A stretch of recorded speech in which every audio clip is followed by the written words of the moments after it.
Madam, मॉर्निंगला इथं गावातली मुलं येतात आणि सिटीतली मधली मुलं येतात. आर्मी आणि पोलीस भरतीची इथे प्रॅक्टिस करतात.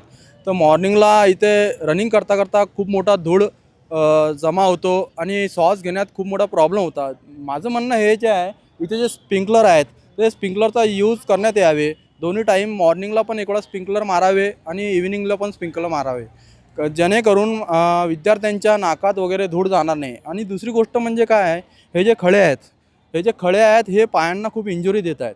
आणि त्याच्यानंतर हे ग्राउंड जे आहे कडक झालेलं आहे. म्हणजे कडक नाही पाहिजे, कसं पायासाठी रनिंग करण्यासाठी थोडं स्मूथ असलं पाहिजे, जेणेकरून स्टेप टाकायला माणूस घाबरणार नाही. म्हणजे स्टेप टाकताना खडा जर रुतला तर पायात इंजुरी होते, त्याच्यामुळे विद्यार्थ्यांना नुकसान होतो.